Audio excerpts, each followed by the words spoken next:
Hello mes belles bulles, alors me revoici donc avec une nouvelle vidéo. Ce sera cette fois-ci les produits terminés, je rachète ou pas. Je vais commencer par tout ce qui est soin. Alors en premier, ce sera le shampoing aussi Miracle Moist. Donc c'était un shampoing pour cheveux secs, abîmés et malheureux. Mes cheveux sont pas forcément malheureux, enfin je crois pas. Donc notre formule à l'huile de noix de macadamia d'Australie infuse ses principes hydratants au cœur des cheveux secs et abîmés pour aider à les nourrir et à les adoucir. Alors moi mon plus gros souci c'est que j'ai choisi la mauvaise gamme. Déjà pour commencer ça commence mal puisqu'en fait j'ai à ce niveau là je vais avoir les cheveux un peu gras. Après c'est un shampoing qui sent la senteur bubblegum. C'était bon là c'est un petit peu parti depuis le temps que je l'ai en réserve pour faire la vidéo. Mais c'est une odeur en tout cas que j'ai adorée. Maintenant il faudrait que je teste celle qui est plutôt volumisante à voir. Après niveau composition bon c'était pas top. Voilà, il y a du méthylisothiazolinone que moi j'essaie d'éviter maintenant. En ce moment, je me lave les cheveux avec un shampoing Logona. Donc, en tout cas, cette gamme-là, Miracle Moist, je ne rachèterai pas. Après aussi, peut-être, une gamme qui me conviendrait mieux, je veux bien essayer. Mais c'est vrai qu'en priorité, je vais quand même acheter des shampoings maintenant qui ont une composition meilleure. Je dirais plutôt Logona, Melvita, voilà, ces marques un peu qui sont quand même plus naturelles. Ensuite, je vais passer à un gel douche que j'ai eu dans ma boîte à beauté. Voilà, donc là c'est le gel douche Moana à la fleur de tiare. Donc en fait, il était très huileux, c'était quand même bien tombé parce que j'ai commencé à m'exposer au soleil et donc j'avais besoin d'hydratation. Et le côté huile, moi j'aime bien que l'été parce que franchement en hiver, mon gel douche ou mon savon, il faut qu'il mousse. Sinon j'ai pas l'impression d'être lavé en fait. C'est psychologique hein, parce qu'il lave très bien en tout cas. Et c'est un très bon soin. Alors, je vais vous lire quand même parce que je le trouvais vraiment bien et cette marque est vraiment bien. Élaboré tel un savon de Marseille, ce gel douche ultra onctueux se distingue par sa composition d'huile 100% végétale de coco et d'argan. J'étais là, c'est cacao ou coco? C'est écrit super petit, donc voilà, vous comprenez pourquoi. Délicatement parfumé, il nettoie et respecte l'équilibre naturel de votre peau qui retrouve douceur et confort au quotidien. Voilà, il ne contient ni graisse animale ni tensioactif synthétique. Voilà, donc en fait, c'est vraiment à partir d'huile végétale naturelle. Voilà, c'est pour vous dire que c'est quand même une bonne composition. D'ailleurs, j'ai pas regardé exactement, mais il n'y a rien de... Je regardais s'il y avait du SLS, mais je n'en vois pas. Non, enfin, en tout cas, niveau composition, il est toujours mieux que DOP ou... Enfin bon, voilà, n'importe quel autre jet de douche qui serait un peu cracra. Donc je vous le conseille et moi personnellement je le rachèterai si je tombe dessus parce que bon il n'est pas vendu à Monoprix, à Inter ou etc. Donc si je tombe dessus pourquoi pas. Maintenant je vais pas me ruer dessus parce que moi les gels douche je suis pas tellement difficile quoi. Tant que ça lave et que ça a une bonne senteur, j'aime bien changer en plus. Donc voilà, mais en tout cas celui-ci vraiment super. J'aimerais bien tester après quelque chose peut-être de plus fruité. Même si c'est un peu huileux et que ça fait soin, pourquoi pas. C'est une super marque franchement. Ouais, l'odeur, tout de suite ça sentait l'été quoi, dans le flacon, ça c'est top. Alors, par quoi je vais continuer? Donc ici j'ai un soin concentré anti-rides pour les yeux, c'est Strivectin SD. Je l'avais eu dans une Sephora Box, donc c'est un petit flacon comme ceci. Donc spécial pour les yeux quoi, anti-rides pour les yeux. Alors bon, ils mettent que c'est concentré, tout ça, bon. Voilà, j'ai vidé le tube et ça m'a pas... je sais pas... Pour moi, tout ce qui est anti-rides, en fait, je n'en vois pratiquement jamais l'effet. Alors, certes, vous allez me dire, je suis pas très vieille et j'ai pas tellement de rides, mais j'ai envie de dire, là, j'ai la peau quand même assez sèche et voilà, il y a certaines choses. Bon, là, on parle de contour des yeux, donc ça va être ici. Je vois pas forcément les effets. Je mets ceci, par contre, que le soir. Comme la journée. Donc, je le mettais chaque soir. Et puis, bon, voilà, je rachèterai pas parce que j'en ai pas vu les effets. Il me paraît très bien, mais c'est écrit, les rides, ridules et cernes sont moins visibles. J'ai pas vu de différence. Voilà. Alors peut-être que pour mon âge ou quoi, j'ai peut-être pas les traits très marqués, on va dire. Et donc j'en ai pas vu la différence. Peut-être que si j'étais plus âgée, j'aurais peut-être vu une petite différence. Je n'en sais rien. Voilà. Alors là, j'ai le Baume Beauté Éclair. Éclaire le visage, retend les traits de Clarins. Donc c'est quelque chose que non, je ne rachèterai pas, pourtant que j'ai trouvé très bien, mais ça va être un peu comme un, comment dire, une base de teint, voilà. Je ne retrouvais plus l'expression, donc voilà. C'est une base de teint. Personnellement, j'ai bien aimé, je l'ai eu dans la Sephora Box aussi, j'ai bien aimé. C'est quelque chose qu'on met, par exemple, vous allez mettre quand même votre crème, etc. Vous mettez ça et direct derrière, c'est écrit appliquer sans masser, maquiller sans attendre. Donc c'est quelque chose qui va unifier juste avant de se maquiller. Donc j'ai trouvé ça plutôt chouette. On a l'impression vraiment que ça lisse en tout cas le visage et tout ça. Mais c'est pas quelque chose que je vais racheter parce que je trouve pas ça super indispensable. Voilà. Moi je suis pas le genre de fille à avoir 30 000 trucs à mettre avant de me maquiller et 30 000 trucs après le maquillage. Voilà. Pourtant j'utilise des soins, etc. La preuve, j'en ai encore un autre. Alors là ça a été un énorme coup de cœur. C'est la crème de jour Aloès Bio de la marque Logona. C'est, je crois, la meilleure crème que j'ai jamais testée de ma vie. Non mais vraiment, en plus, c'est quelque chose qui, au moment où on l'applique et tout, ça fait super frais. Donc voilà, je crois que je vous en ai déjà parlé, il me semble. Peut-être dans ma toute première vidéo où je parlais des favoris, etc. Mais alors celle-ci, et puis bon, niveau composition, je pense qu'elle est vraiment top. Là, du coup, derrière le tube, il n'y a pas, ça devait être sur la boîte. Et je la trouve vraiment super. Donc elle est peut-être pas donnée, mais c'est vraiment une crème que j'utiliserai toute ma vie s'il faut. Je pense que elle est vraiment, vraiment, vraiment bien. Et en plus, il y a plusieurs trucs. Là, c'était spécial peau sensible.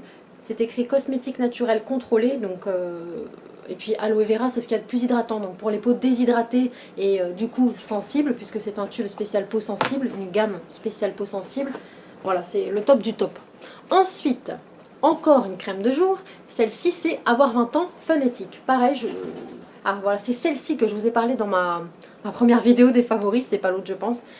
Donc celle-ci, c'était écrit Hydrate, défatigue, parfum, fleur d'oranger 100% naturel. Voilà, bon, apparemment il y avait de la pêche dedans. Voilà. En tout cas, celle-ci, je l'ai beaucoup aimée aussi. J'ai moins aimé, comment dire, le fait qu'elle s'étale pas hyper bien sur ma peau. Alors, est-ce que c'est parce que je sais pas, j'ai la peau trop fine ou je n'en sais rien. Pourtant c'est une crème super fine, mais j'avais l'impression qu'elle s'étalait pas bien. Ça me restait des petits trucs. Après bon, j'allais me coucher, je m'en fiche, hein, mais si par exemple j'en mets avant de me maquiller, bah, ça va être un peu embêtant parce que j'ai la bébé crème qui va pas bien se fondre, etc. Alors que celui-ci était beaucoup mieux. Donc celui-là c'est sûr que je rachèterai, tandis que celui-là, mais je sais pas trop. Ou peut-être la gamme avoir 30 ans, puisque comme j'ai bientôt 27 ans, j'essaierai l'autre gamme. Mais celle-ci, niveau étalage, j'ai pas trop aimé. Par contre, la senteur fleur d'oranger, super super. Moi, ça, je sais pas si je... Moi, si je l'ouvre là. Ouais. Ça, en plus, pour moi, ça sent les gâteaux, quoi. Les gâteaux qu'on fait, vous savez, avec la fleur d'oranger, j'ai adoré. Ensuite, j'ai testé un petit flacon de Biotherm Aquasource Deep Serum, concentré hydratation profonde et lumière. C'est un tout petit flacon comme ça avec la pipette. C'est vraiment un sérum super frais quand on l'étale. Moi j'ai bien aimé et d'ailleurs quand il fait chaud et tout, je mettais que ça le soir et j'allais me coucher et puis franchement niveau hydratation, j'ai pas eu de soucis en mettant que le sérum. Après j'ai testé très rapidement le masque hydratant de chez Monoprix que j'ai pas aimé du tout. Donc là je rachèterai pas, mais du tout, parce que d'ailleurs il en reste encore dedans tellement, vous voyez c'est un tout petit sachet, je l'ai même pas mis entièrement. Déjà dans le sachet je trouve qu'il y en a beaucoup trop pour un seul visage, à moins qu'on le fasse avec une copine. Mais je l'ai étalé pendant, je crois que c'est 10 minutes, 10-15 minutes. Et ben j'ai l'impression que ça n'a pas pénétré la peau. Donc si c'est pour mettre quelque chose pendant 10-15 minutes sur le visage qui sert à rien, qui va juste nous gêner, rester sur la peau, et qui, s'il pénètre pas dans la peau, c'est forcément qu'il ne va pas hydrater la peau, puisqu'il ne va pas l'abreuver, l'hydrater, comme nous, quand on boit dans un verre, on va boire le contenu, quoi. Donc voilà, celui-ci, je ne rachèterai pas, ça c'est sûr. Ensuite, j'ai le soin anti-poche anti-cerne de chez Clinique. C'était une miniature, hein. Enfin, on va dire... Voilà, donc c'était dans un petit pot comme ceci. Alors celui-ci, je l'ai bien aimé. J'ai trouvé en tout cas qui convenait vraiment à cette partie-là du visage qui est quand même... La peau est vachement plus fine comparée aux autres crèmes. Vous voyez, je l'ai vraiment bien fini, le petit pot. Il n'avait pas d'odeur particulière, c'est bien ce qui me semblait, je ressens au cas où. Donc c'est écrit soumis à des tests d'allergie et d'ophtalmologie. C'est un gel crème qui diminue l'apparence des cernes, ombres, rides et gonflements. Donc j'ai trouvé quand même comment on dit, qui décongestionnait, voilà. Le matin, j'avais moins l'impression d'avoir les yeux comme ça. Alors que certaines crèmes spéciales contour des yeux vont presque gonfler encore plus. C'est ce que j'ai remarqué là avec une que je teste en ce moment. J'ai l'impression que ça fait l'effet inverse. Donc est-ce que c'est parce que justement ça pénètre bien et donc ça fait quelque chose mais du coup ça gonfle les yeux le matin? C'est aussi possible. Mais en tout cas celui-ci, niveau prix je sais pas du tout si je rachèterai parce qu'en plus j'en ai plein en stock. Donc en tout cas j'ai bien aimé. Maintenant si je me retombe devant dans un rayon il m'attirera, ça c'est sûr. Maintenant j'ai le temps parce que j'en ai quand même pas mal en stock. On va passer au démaquillant. Alors d'abord un coup de cœur qui n'est pas très bien niveau composition, on a mieux, hein, mais que moi j'adore l'odeur en fait. Donc c'est le Mixa. C'est le Mixa Expert Peau Sensible, lait démaquillant anti-dessèchement à la glycérine. Nettoie et hydrate, adoucit et protège. Moi l'odeur Mixa j'adore. Je sais pas, ça sent un peu le bébé. Bon en tout cas c'est ma façon de voir ça. Mais ouais je sais pas, il démaquille bien, il est doux, il laisse ma peau propre et douce. C'est tout ce que je demande au démaquillant. Donc voilà, le Mixa je le rachèterai parce que quand je suis en panne et que j'en ai pas d'autres, parce que j'aime bien aussi les eaux micellaires et j'aime bien avoir des choses peut-être un peu plus naturelles, mais quand j'en ai pas, et j'aime bien avoir toujours en stock le démaquillant Mixa parce que je sais que je vais m'en servir avec plaisir et que ça va pas être un peu la corvée quoi. Donc ensuite j'ai testé le démaquillant Barbara Gould, le biphasé, visage, yeux, lèvres. Vous savez c'était un mélange d'huile et d'eau, donc il était à moitié transparent, à moitié violet. Alors ce que j'ai trouvé embêtant c'est que on a son coton, on va pour se démaquiller, on secoue une première fois, on met sur le coton, on se démaquille, qu'est-ce qu'il faut faire? Le truc il s'est de nouveau mis en deux, en eau et en huile séparés, et donc il faut ressecouer et ressecouer et ressecouer à chaque fois qu'on refait son coton.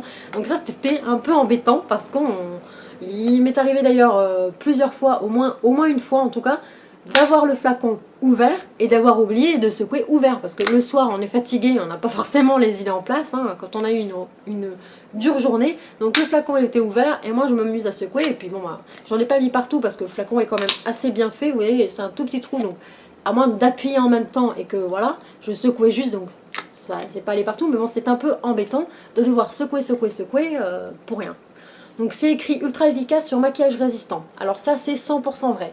C'est un démaquillant qui démaquille hyper bien. Mais vraiment. Je veux dire quand même quand je fais mes dégradés de fard, que je mets le liner, le mascara, que je fais la totale on va dire.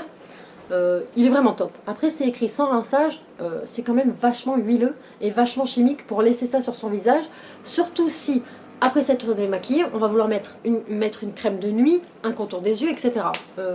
Bah non, il faut rincer ça, surtout avec une eau micellaire par exemple, ou même à l'eau, ou se laver le visage et ensuite mettre ses soins.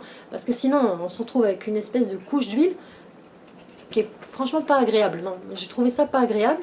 Donc c'est peut-être pour ça que j'hésite en fait à vous dire que je le rachète ou je le rachète pas parce que je vais vous dire les deux. Je le rachèterai parce qu'il démaquille hyper bien, mais en même temps, j'hésiterai parce que ce côté huileux me plaît pas. Voilà, donc après c'est un côté huileux vachement fin en fait. C'est pas comme voilà, les huiles que vous pouvez avoir dans les gels douche qui sont sous forme d'huile. Hein. C'est une huile super fine, mais qui moi me dérange. Alors bon, après il y en a à qui ça dérange pas du tout. Hein. Mais bon voilà. Alors ensuite, je vais vous parler de quelque chose qui à la base est pour homme, un gel douche Williams qu'on a eu dans la Glossy Box pour homme et c'est ce qui nous a fait découvrir ces gels douche qui sont mais super top. En fait l'odeur c'est une odeur forte qui va même faire office de parfum, mais comparé au gel douche Axe etc c'est pas quelque chose qui va être trop voilà, je trouve que la senteur de ces gels douche est super travaillée. Et enfin voilà, moi je trouve que quand mon homme il se lave avec ça, d'ailleurs je m'en servais moi aussi un petit peu, hein, sinon je n'y serais pas là. Donc voilà, je l'ai trouvé super bien. Là c'était le menthe aquatique. Après on a dans la baignoire en ce moment on a le orange, c'est aux agrumes, et il y en a un autre vert, je sais plus c'est quoi. Aux algues marines ou je sais pas trop quoi. Mais en tout cas le bleu c'est mon préféré pour l'instant. Il sent hyper bon. En tout cas allez dans votre grande surface si vous cherchez un gel douche pour votre homme et sentez-le, il tue. Et en plus vous pouvez vous laver les cheveux avec le visage et tout. Hein. Donc il est quand même assez top quoi. C'est sa formule unique à la menthe aquatique vous apporte une agréable sensation de frais tout en vous aidant à protéger votre peau du dessèchement. Voilà, ça résume bien un peu... En tout cas, il est franchement top. Moi, j'ai adoré. Je m'y attendais pas du tout parce que bon, je m'attendais à un gel douche un peu comme Axe où c'est trop fort. Donc à 100% on le rachètera. Alors, je voudrais vous parler du mascara Cils d'Enfer Ce Volume de Guerlain. Donc moi j'ai testé le petit comme ça. Voilà, je vous le montre. Ça fait comme un petit tube à la fin, j'ai bien aimé. Et donc je vous montre la brosse parce que franchement, ça vaut le détour. Voilà, je me rapproche un petit peu. Hop. Alors, attendez, je vais essayer de bien vous montrer ça. Voilà, la brosse, elle est donc en... Elle est donc avec des petits picots... je ne saurais pas vous dire si c'est silicone ou plastique en fait. Et puis, ça peut-être doit pas être écrit sur le miniature. Mais c'est vraiment des petits picots, voilà. C'est pas des fibres comme d'habitude. Et donc, c'est le Guerlain Maxi Lash Ce Volume. Je le conseille aux personnes, enfin aux filles, hein, de préférence, qui ont des petits cils. Moi, bon, j'ai des cils assez longs, mais je trouve que la brosse va vachement aider. Vous voyez, la pointe, elle est quand même vachement fine. Je m'en mets sur les mains pour attraper les petits cils. Voilà, donc je le conseille aux petits cils parce que en un passage, vraiment, je trouve qu'il attrape bien les cils, qu'il les discipline bien et qu'il les étire.